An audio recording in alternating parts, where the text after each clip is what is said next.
Meus queridos irmãos e irmãs, meus amigos, minhas amigas, amados no Senhor, eu os cumprimento com a gloriosa paz de nosso Senhor e Salvador Jesus Cristo. Louvo a Deus mais uma vez por esta oportunidade que Ele nos dá de podermos nos reunir na Sua presença, hoje terça-feira, dia 7 de abril, para dedicarmos um tempo à meditação na palavra do Senhor. Eu te agradeço pela tua bondade, pela tua companhia, pelo teu carinho em caminhar conosco nesta nossa jornada, nesses dias de quarentena.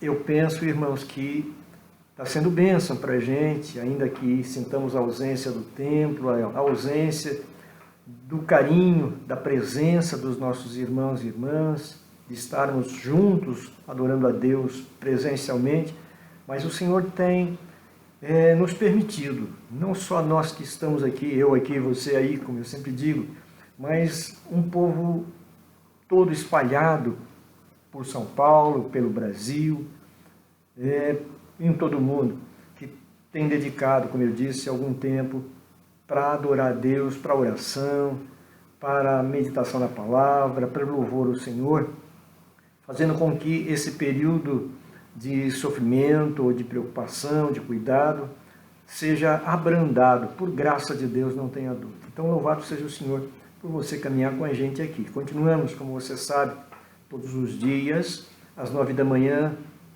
com os homens no WhatsApp, ao meio-dia, os departamentos de intercessão da nossa região, na oração do meio-dia também, pelo WhatsApp. Às 3 da tarde, nós temos as irmãs, as mulheres, uma palavra para mulheres e uma oração também no WhatsApp. Às 6 da tarde, os nossos jovens também participando com oração e uma palavra, também pelo WhatsApp. E nós aqui no Facebook, à noite, com um período de oração e depois uma meditação na palavra do Senhor.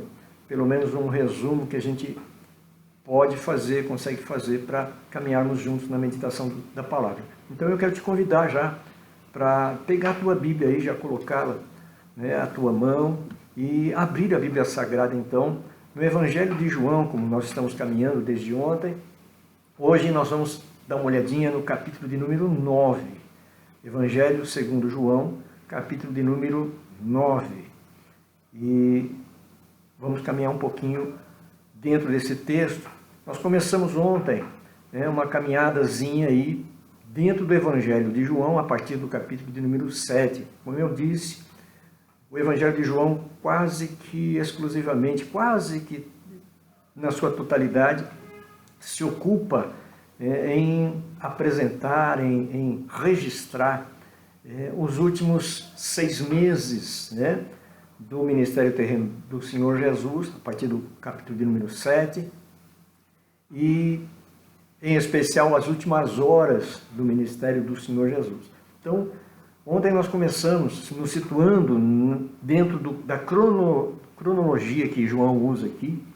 De vez em quando a gente engasga, mas não dá um desconto aí, tá bom? Na fala aqui. Então, observando a cronologia, a sequência dos fatos colocados pelo evangelista João, dá para perceber, dá para se localizar no tempo. Nós vimos ontem, na festa dos tabernáculos, que é celebrada no mês de setembro, entre a segunda quinzena de setembro e a primeira quinzena de outubro, como prescreve a lei.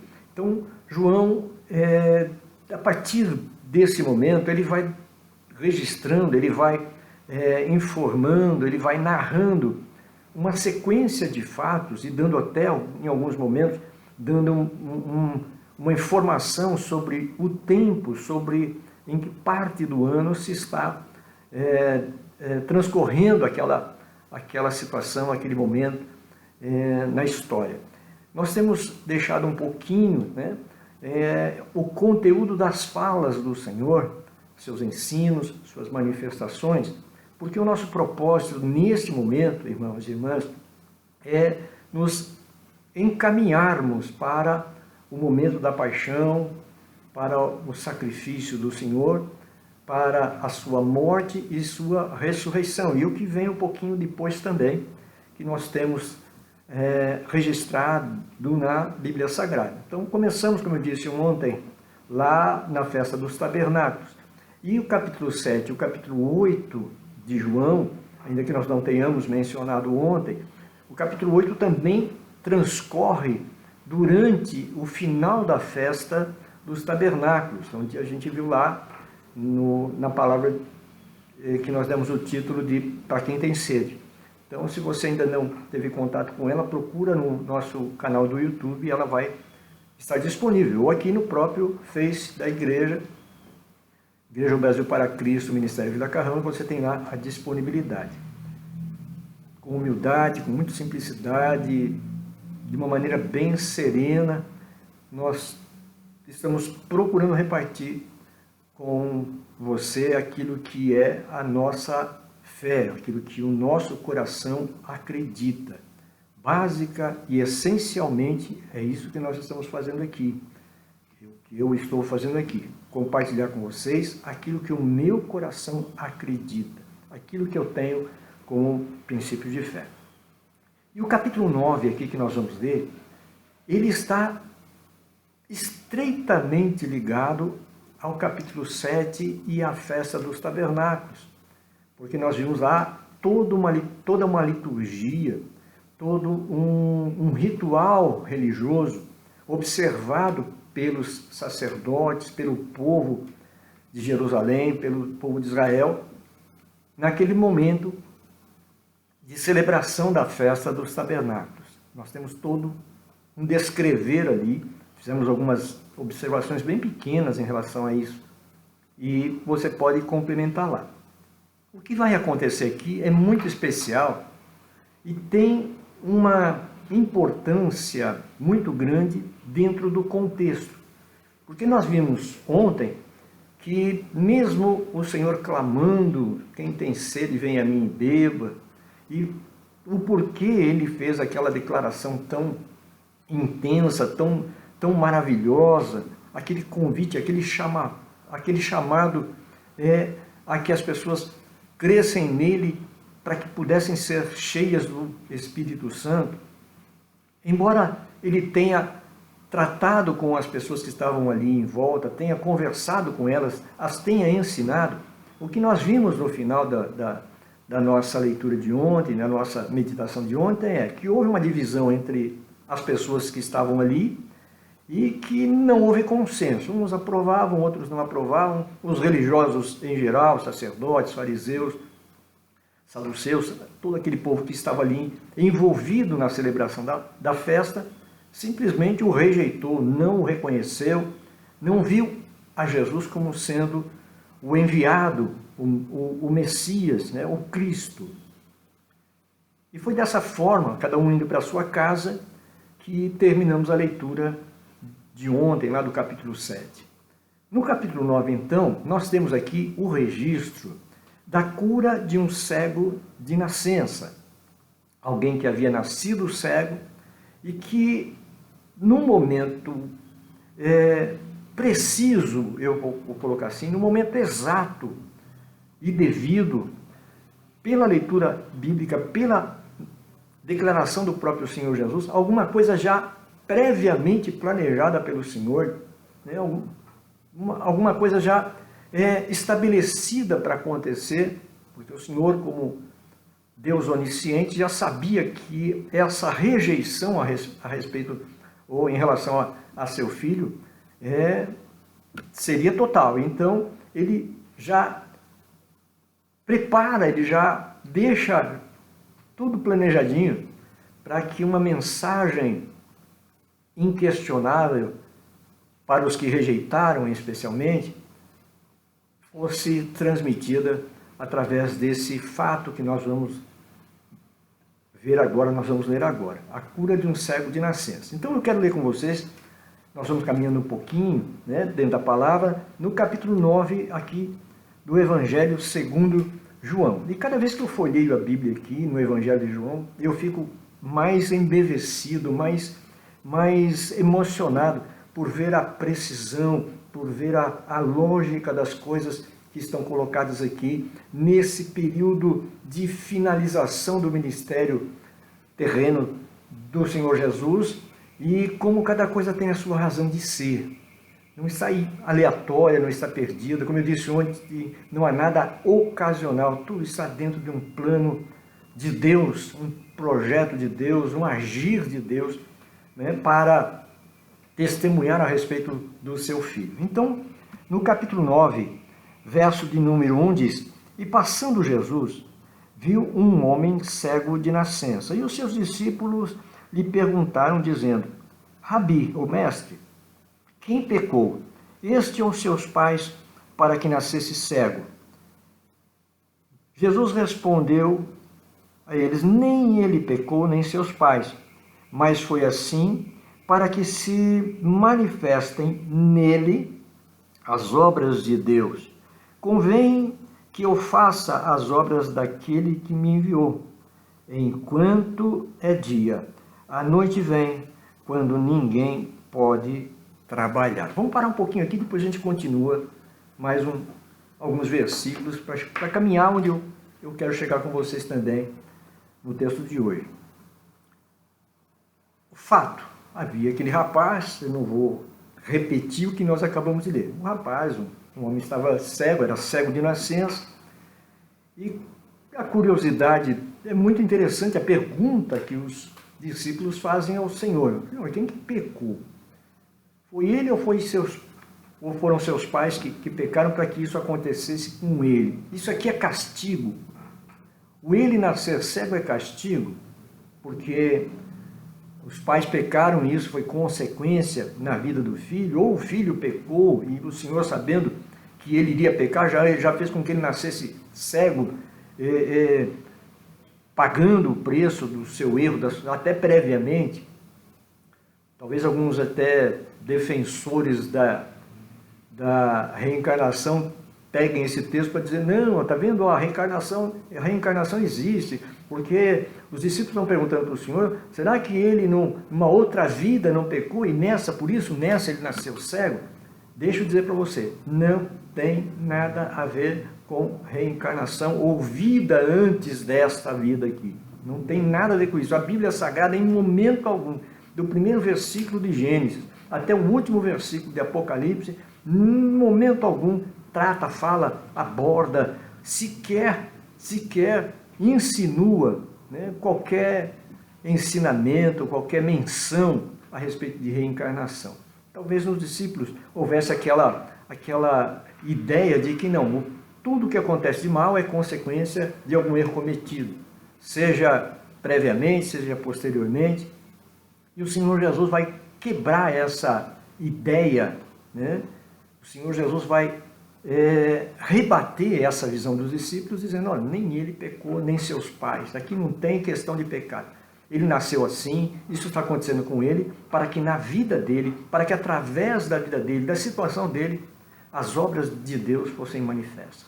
O poder de Deus, a presença de Deus no meio do povo fosse declarada, fosse demonstrada. Essa é, inicialmente, a palavra do Senhor para os seus discípulos, explicando o que ou o porquê as coisas eram ali como elas eram, particularmente para a vida desse homem, desse rapaz.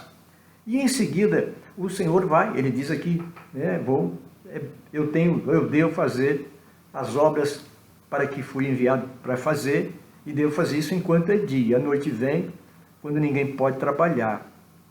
E quando eu li esse versículo ontem, quando eu li esse versículo hoje, e diante da situação e da pandemia, nós resolvemos não falar mais em pandemia, já falamos muito a respeito disso lá nos primeiros dias, mencionamos a palavra do Senhor em relação a isso, e decidimos, eu e você, nós meditarmos mais na palavra do Senhor num sentido mais amplo, né? Mas não há dúvida, quando eu li esse versículo, é bom trabalhar enquanto é dia, porque a noite vem, quando ninguém pode trabalhar, me veio ao coração essa situação que nós estamos vivendo, única, né, singular até agora, primeira vez que somos obrigados, né, somos determinados a não ir à igreja, não servir a Deus, não ir trabalhar, não fazer isso, não fazer aquilo, ficar em casa, está restrito. E talvez alguém possa estar pensando, puxa vida, eu tive a oportunidade de ir, não fui, eu tive a oportunidade de fazer, não fiz, eu tive a oportunidade de cultuar a Deus, não cultuei, e agora não posso fazer nenhuma coisa nem outra, né? Não posso resolver as minhas coisas, não posso usufruir do meu lazer, não posso ir trabalhar, não posso ir à igreja. Então, que essa palavra do Senhor seja um alerta para nós, porque daqui a pouco vai clarear o dia novamente, em nome de Jesus, toda essa preocupação e esse sofrimento há de terminar em nome do Senhor. E a vida, como eu tenho dito, vai voltar ao normal. Que nós tenhamos reavaliado as nossas posturas, as nossas escolhas, as nossas decisões, particularmente na vida espiritual, e tomemos uma posição de serviço, de fidelidade e compromisso com Deus. Amém? Muito bem. Uma vez tratado, né, uma vez esclarecido, respondida a pergunta dos seus discípulos, então Jesus vai partir para a ação. E é onde eu quero começar a trazer para nós aqui a essência, né, o sentido da palavra. Então diz aqui no verso de número 6 agora: tendo dito isto, cuspiu na terra e com a saliva fez lodo e untou com ele, ou com o lodo, os olhos do cego. E disse-lhe, vai, preste atenção por favor no verso 7.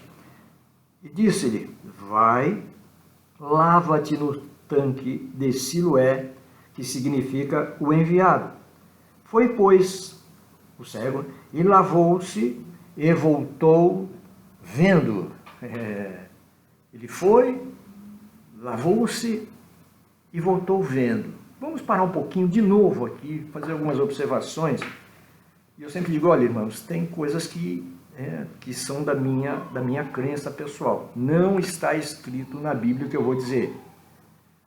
A impressão que eu tenho, e que traz uma paz tremenda para o meu coração, é que tem uma razão de ser, tem um porquê Jesus fazer essa lamazinha, fazer esse barrozinho para untar os olhos desse homem. O Senhor talvez tenha feito mais uma vez algo semelhante, mas isso não é prática, né? Alguém pode achar até meio, me perdoe o termo, meio nojento, né? Alguém pegar a saliva, misturar com terra e passar no rosto de alguém, você vai ficar meio, né, constrangido, ou achando meio estranho uma postura dessa.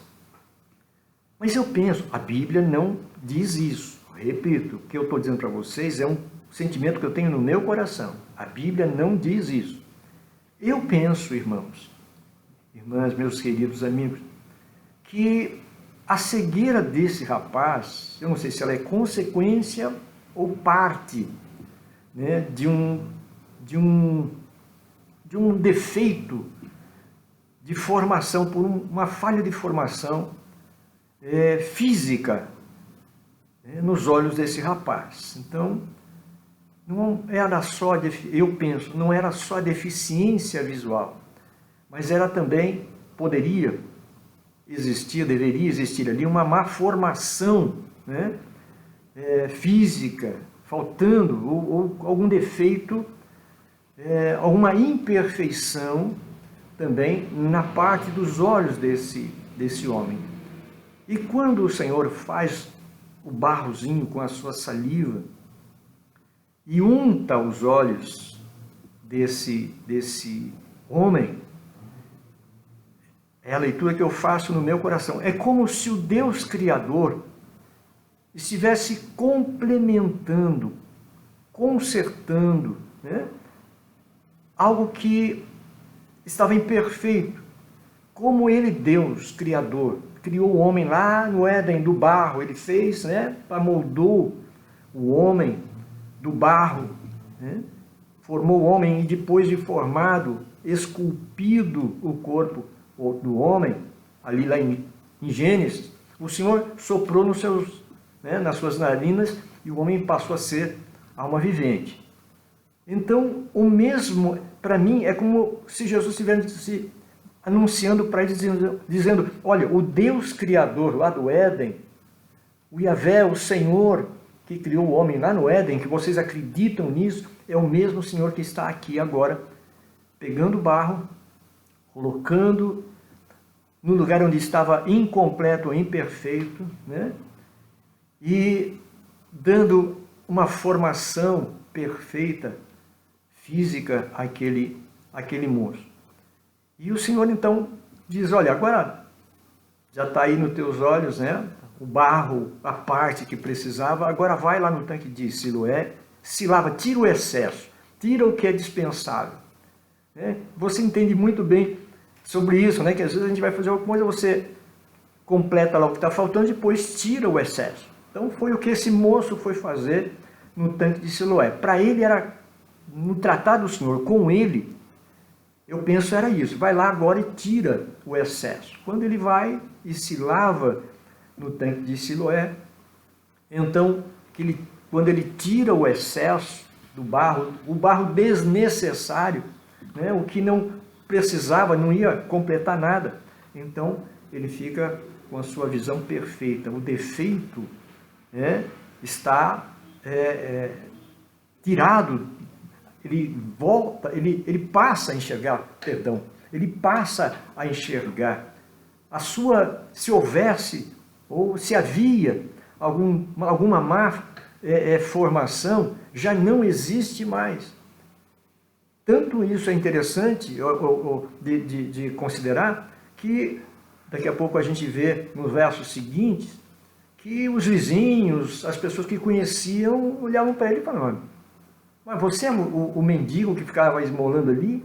Vamos dizer, não, parece com ele, mas não é. O outro talvez, além de não enxergar, ele talvez tinha alguma deformidade nos olhos, alguma má formação. Esse não, esse é perfeito, está enxergando, não deve ser ele. E a Bíblia diz que ele dizia, não, sou eu mesmo, sou eu sim. E aí pergunta, mas o que aconteceu? Como você voltou a ver? Ou como você passou a ver? Né? O que aconteceu? Como é que você está perfeito agora? Então, no verso 11, a gente já vai ler já, ele dá o testemunho do que aconteceu com ele. Mas, paralelamente, a gente vai voltar ao rapaz, mas paralelamente, quando isso acontece, além da cura dada a esse rapaz, a esse homem, né, pela narrativa bíblica, dá para se perceber que é um rapaz, né? Os pais dele, mãe e pai, serão chamados para reconhecer, dizer se é ele mesmo, o filho deles, que havia nascido cego, e querem que os pais contem como aconteceu, e os pais, com medo de serem castigados pelos fariseus, pelos sacerdotes lá, eles dizem, olha, ele tem idade suficiente, pergunta para ele que ele responde. É o que está no texto bíblico. Depois você lê. É parte daquela parte que fica com você, a tua responsabilidade para ler. Aí depois que nós terminarmos aqui, ou depois que nós terminamos aqui. Mas além da cura, e é isso que eu quero chamar a atenção, o ponto onde eu quero me pegar com vocês um pouquinho é que o Senhor está tratando, está abençoando esse rapaz, dando a ele a cura, dando a ele a visão, fazendo com que ele passe a ter uma vida normal, perfeita. E ele foi, pela própria afirmação do Senhor, né, preservado ou colocado nessa situação para que houvesse um testemunho a respeito do poder de Deus, da obra de Deus que Jesus estava fazendo. Mas além do rapaz, tem um recado para os fariseus, tem um recado para os doutores da lei, tem um recado para os sacerdotes, para todo aquele povo que lá no capítulo 7 que nós lemos ontem, segunda-feira, rejeitaram o Senhor, não o reconheceram como Cristo, não viram-no como Messias, revoltados, né, queriam matá-lo lá porque ele se dizia, ele se declarava, ele se mostrava como filho de Deus. Então, agora o Senhor Jesus vai fazer uma ligação entre este momento e a festa dos tabernáculos, que talvez eu tivesse terminado no dia anterior, ou 2 ou 3 dias atrás, não sei, a Bíblia não, nesse momento a Bíblia não nos dá um dia exato, mas é logo depois da festa. O clima, a alegria, né, a memória ainda estava viva das festividades da festa dos tabernáculos e todo aquele culto lindo que a gente viu ontem lá, que era ministrado, louvor, as trombetas, né? Mas eles haviam rejeitado o Senhor. Iam lá tirar água do tanque de Siloé, do tanque do enviado, despejavam diante do altar, né? Orando, né? Pedindo que a salvação viesse, que o Espírito Santo fosse derramado. Jesus diz, olha, o enviado está aqui, a fonte da água da vida está aqui, creia em mim que vai jorrar um rio, né? Fonte de água viva, vai fluir do teu interior, do teu ventre. E não acreditamos, não queremos e tal. E aí, no momento seguinte, o Senhor cura esse moço, passa barro nos seus olhos e diz, agora vai e se lave aonde? No tanque de Siloé, no tanque do enviado.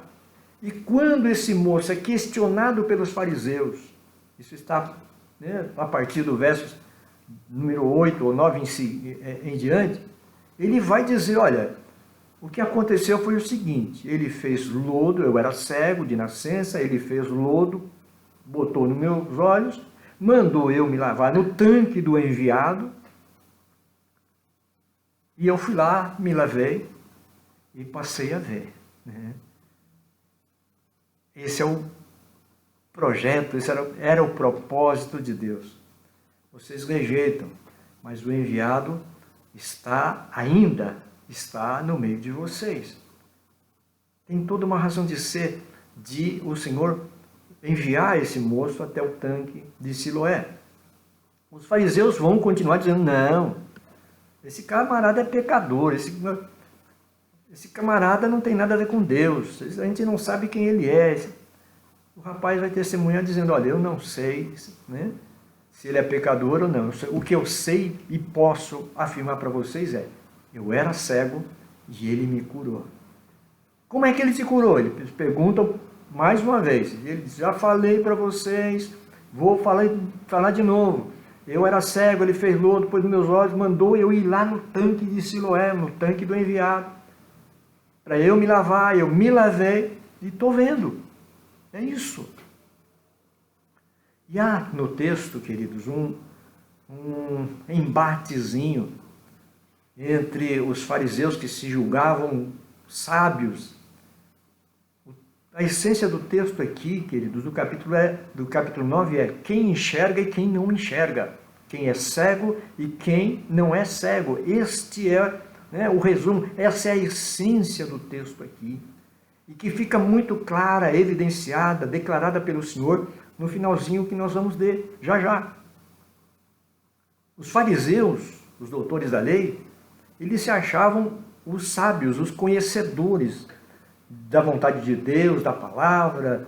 O resto do povo era nada. Quem não fosse tão culto, erudito, dentro da lei, dentro dos mandamentos, era considerado cego, era uma pessoa que não tinha nenhuma visão da vontade de Deus, nenhum conhecimento, era, né, reles. Aos olhos dos fariseus, esse moço era nada. Tanto que quando ele argumenta com os fariseus, o que os fariseus fazem é ofender esse rapaz e expulsá-lo da sinagoga. Ainda que, mais uma vez, o Senhor está dando testemunho. Vocês fazem tanta questão, dão tanta honra ao tanque de Siloé, ao tanque do enviado. Lá em Isaías, capítulo 9, verso 9, o Senhor já profetizou num outro momento da história de Israel, por uma outra situação lá do povo de Israel. O Senhor usa essa figura de linguagem para tratá-la daquela situação, mas também de uma forma profética, falando o que aconteceria no futuro. Eles rejeitaram, eles desprezaram as águas de Siloé e preferiram outras águas. A gente já citou isso ontem. E o Senhor vai dizer para eles, olha, vocês não oraram, durante a festa dos tabernáculos, vocês não vieram tirar água daqui, pedindo a Deus que enviasse, né, a salvação, que o Senhor derramasse do Espírito Santo sobre o povo, sobre vocês? Então, está aqui. O Espírito Santo, né, pode jorrar dentro da sua vida, da vossa vida, se vocês crerem que o Filho de Deus, que o enviado já está aqui. Vocês não creram. Então agora, vou dar mais um testemunho de que o enviado, né, está presente no meio de vocês. Abram os olhos. Vejam, entendam, acreditem. Mas o coração deles era um coração duro, coração rebelde, que independente do que o Senhor fizesse, a gente vai ver ainda mais alguns dias, o Senhor dando outras demonstrações para eles, e o coração deles era totalmente cego, vamos colocar assim. Embora eles pensassem, acreditassem que tinham uma visão perfeita em relação às coisas espirituais, eles eram os mais cegos, os que menos viam. E o Senhor vai conversar, vai tratar, vai declarar isso aqui no final do texto que nós estamos lendo ainda do capítulo 9. Vamos voltar lá? O rapaz, por defender, por testemunhar a respeito da pessoa do Senhor Jesus, né, ele diz, olha, o homem Jesus, tem um momento que ele diz, o homem Jesus me curou. Até esse momento, para o rapaz, era o homem Jesus. Ele perguntaram, o que você diz, quem que você acha que esse Jesus é? Ele falou, eu acho que ele é profeta. É profeta, porque o Senhor Deus só vai atender alguém que tema a Ele. Não há dúvida disso. Vamos ler só para a gente não ficar aqui só nas minhas palavras, como dizem, né? Verso de número 31. Ainda no capítulo 9, verso de número 31. Diz aqui, ora, nós sabemos, isso é o rapaz curado falando para os fariseus, ora, nós sabemos que Deus não ouve a pecadores, mas se alguém é temente a Deus e faz a sua vontade, a esse, Deus ouve. Desde o princípio do mundo, nunca se ouviu que alguém abrisse os olhos a um cego de nascença. Se este não fosse de Deus, nada poderia fazer. Quem está dizendo isso para os fariseus, para aqueles homens que se julgavam conhecedores, sábios, de visão ampla, perfeita? Esse moço que era cego e que não conhece Jesus ainda como Senhor, como Salvador, como Messias, ele dá uma lição, né? Ele prega o Evangelho para esses homens, um cego fisicamente pregando para cegos espirituais. É o que nós vemos aqui nesse texto. Então eles ficam bravos com ele, o ofendem, expulsam ele da sinagoga, né? Agora você está excluído aqui, nunca mais você pode entrar aqui. E quando o Senhor Jesus, eu quero ir para o final com vocês, e quando Jesus fica sabendo que ele foi expulso da sinagoga, o Senhor vai encontrá-lo. Eu digo sempre quando leio esse texto que o Senhor vai completar a obra que ele havia começado. A obra que o Senhor havia começado na vida desse rapaz é a cura física. E a obra que estava ainda por fazer era a cura espiritual. O Senhor já tinha aberto os olhos físicos desse moço. O Senhor já tinha curado, o Senhor já tinha, se houvesse algum defeito, alguma má formação física, o Senhor já havia completado, já tinha feito o que era necessário fazer para que fosse perfeito. Mas ainda faltava abrir os olhos espirituais desse rapaz. E é com esse propósito que o Senhor, então, vai encontrar com esse moço, né? Vamos ver aqui. Verso de número 35. Verso de número 35 diz: Jesus ouviu que o haviam, ou que o tinham, expulsado, e encontrando-o, disse-lhe: crês tu no Filho de Deus? A pergunta agora, eles não creem, eles não têm a menor vontade de crer, mas Jesus pergunta para ele: e você? Você crê no Filho de Deus? Você crê no Filho de Deus? Você que está comigo aqui, você crê no Filho de Deus? Eu creio. Então declare de todo o teu coração: eu creio que Jesus Cristo é o Filho de Deus. Declare comigo aí: eu creio que Jesus Cristo é o Filho de Deus. Glória seja dada ao nome do Senhor por isso. A resposta do rapaz, verso de número 36. E respondeu e disse: quem é ele, Senhor, para que nele creia? Eu disse alguns segundos atrás, esse rapaz, quando falou de Jesus, falou ele, o homem chamado Jesus. Agora o que o Senhor vem tratar com ele é: você crê no Filho de Deus? E a resposta desse moço é: quem é ele, Senhor, para que eu creia?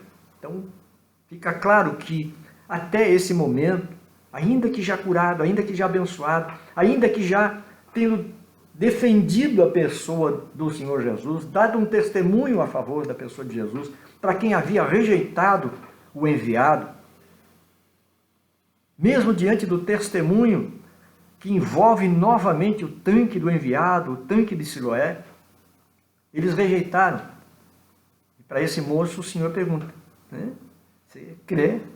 Quem é ele, Senhor, para que eu creia? Então a resposta de Jesus é muito especial. Verso de número 37. E disse-lhe Jesus, e Jesus lhe disse: olha só o que o Senhor vai falar. A resposta do Senhor para alguém que era cego, não é mais cego. Ele já é alguém que vê. E o Senhor disse para ele: você já o tem visto. Você já o tem visto.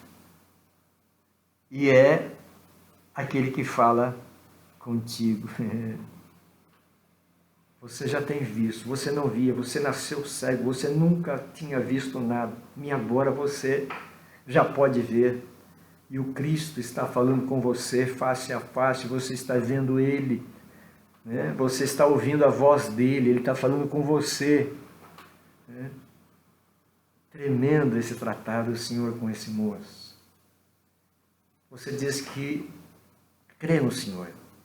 Eu quero crer que você diz que crê, porque você também já tem visto o Senhor. Você o conhece, ele fala com você, você fala com ele. Há uma conversa, um diálogo entre você e o Senhor, como eu devo declarar entre eu e o Senhor também. Eu ouço a sua voz, ele fala ao meu coração.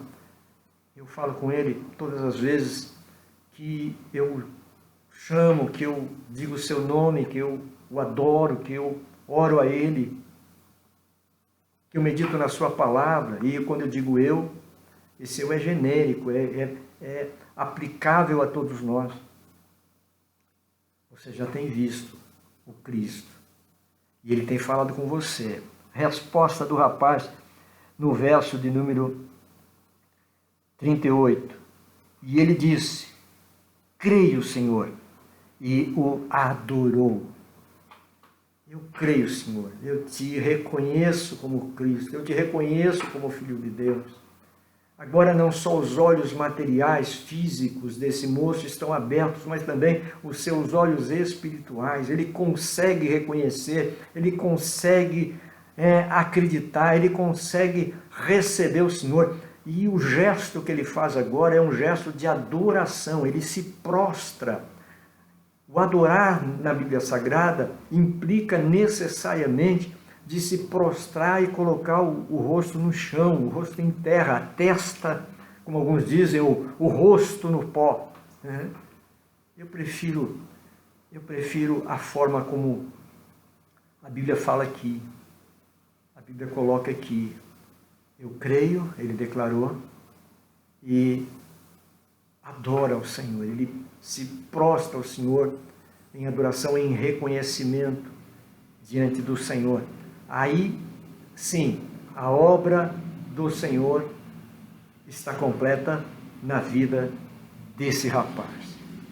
Agora ele enxerga não só fisicamente, mas materialmente também. E Jesus completa para ele, no verso de número 39. E disse-lhe Jesus: eu vim a este mundo para juízo, a fim de que os que não veem, vejam, e os que veem, sejam cegos. Ele faz então uma associação. Olha, você era cego e agora você está vendo. Eles lá que são, que acham que veem, eles estão cegos. Eu vim para isso, exatamente para juízo. Para aqueles que acham que sabem, aqueles que acham que veem, aqueles que acham que são, não sejam, não vejam. E para aqueles que não veem, para aqueles que não conhecem, para aqueles que não acreditam, que eles possam vir a ver e acreditar. Há uma advertênciazinha, já estou encerrando com você essa nossa meditação. Amanhã nós vamos partir para o capítulo à frente, dentro da nossa caminhada. Nós estamos caminhando para a paixão e para o que vem depois. Alguns fariseus seguiam o Senhor, estavam ali com ele, e perguntam para o Senhor. Só vou ler com vocês o verso número 40. Aqueles fariseus, ou aqueles dos fariseus que estavam com ele, Jesus, ouvindo isto, disseram-lhe: também nós somos cegos? A gente está contigo aqui, a gente está caminhando contigo aqui. Nós estamos te seguindo, apesar de sermos fariseus, nós temos te acompanhado, temos seguido, temos te ouvido. Nós também somos cegos na tua avaliação? E o último versículo que nós vamos ver é o 41. Disse-lhes Jesus: se vocês fossem cegos, não teríeis pecado. Mas como agora dizeis, vemos, por isso o vosso pecado permanece. Se vocês fossem como ele, cego vocês não teriam pecado. O tempo da ignorância, diz a palavra, não é contado. Mas como vocês acham que sabem, e como eu fico preocupado quando eu vejo alguém que se acha sábio, que acha que entende tudo da palavra, que se julga profeta, ou sei lá o que, tem tanto título auto-estabelecido, auto-atribuído, eu fico muito preocupado. Eu fico muito preocupado. Porque há semelhanças desse comportamento na palavra. E Jesus não aprova, não. Pelo que você vê aqui, ele diz: olha, se vocês fossem como esse rapaz aqui, que era quando era cego, ele não conhecia, ele não tinha visão nem física e nem espiritual. Vocês acham que tem a visão física e a visão espiritual. Eu vou dizer para vocês.